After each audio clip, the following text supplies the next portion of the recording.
the office of Speaker of the House of the United States House of Representatives is hereby declared vacant.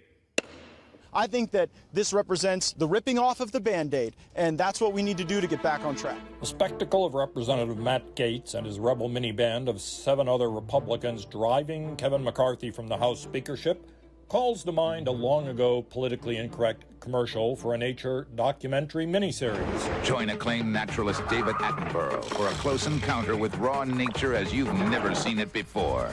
Violent footage shows you the thrill of the hunt and the strategy of the kill. House Democrats voted unanimously for the first overthrow of a House Speaker in U.S. history. And why not? No one interrupts a wolf pack in the middle of a meal. I will not run for Speaker again. I'll have the conference pick somebody else. Viewers with long memories, a week, will recall this battle began with the Gaetz-Tongs frustration over Kevin McCarthy's reliance on Democratic votes to prevent a government shutdown. Can any good come of this? None. The very members who were advocating for regular order have today stopped regular order. Everybody in? Before this spectacle unfolded, Republicans were facing in Joe Biden the weakest presidential incumbent in memory. Today, possible independent or third-party challengers are proliferating. Robert F. Kennedy Jr., Senator Joe Manchin, or no labels. Meanwhile, California Governor Gavin Newsom is ready to jump over the presidential carcass at the first opportunity. You can be a national treasure and still be too old for the job. If I'm on a plane and the pilot says, "This is your captain, Buzz Aldrin," I'm getting off. Set against a backdrop of strikes across the country, many linked to Mr. Biden's green agenda, the latest NBC News poll says only 28% of voters favor the Democrats to deal with the economy, giving Republicans a rare 21-point advantage. I'm proud to be the most pro-union president in American history. One could not script a better path to victory for the party out of power.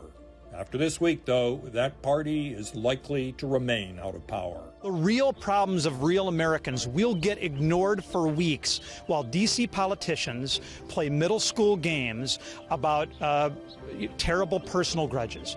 Matt Gaetz needs to quit being a chaos agent. Democrats must be giddy in disbelief. The Republicans are in the middle of a civil war that is causing chaos, dysfunction, and extremism. Until now, Democratic Party leaders' cries of extreme MAGA Republicans was a pathetic, obvious overstatement. The MAGA Republicans are a different breed of cat. Today, that pitch looks more sellable as the public tries to comprehend the House chaos. I think $33 trillion in debt is chaos. I think that facing a $2.2 trillion annual deficit is chaos. The Gaetz 8 refer constantly to the U.S. debt, as if Mr. McCarthy's slim majority could have made a dent. Instead, they have insisted on increased funding to secure the border, which it won't, and on defunding U.S. support for Ukraine's war with Vladimir Putin. What is at stake in Ukraine is much bigger than just Ukraine. GOP voters are becoming so beaten down by these internecine conflicts, yesterday the Trumpians, today the Gaetzians, that turnout next November could be depressed. I am the only Republican in the entire United States Congress who takes no lobbyist money and no PAC money. The fact is that traditional Republican donors still matter. While Nancy Pelosi was Speaker, she was the Democrats' most potent fundraiser. Speaker McCarthy's fundraising was doing that for Republicans. The House GOP's fundraising goals are now melting. This is not left versus right. This is not ideological. This is about someone that we can trust. The big spending reductions demanded by these nominal conservatives can occur only if Republicans win control of Congress next year and ideally the White House.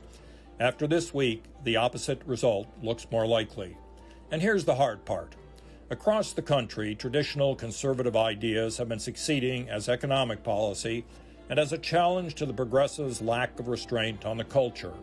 If control of Washington returns next year to the Democratic left, these 8 will be remembered for a historic sellout of conservatism, for nothing. At the end of the day, keeping government open and paying our troops was the right decision. I stand by that decision. And at the end of the day, if I have to lose my job over it, so be it.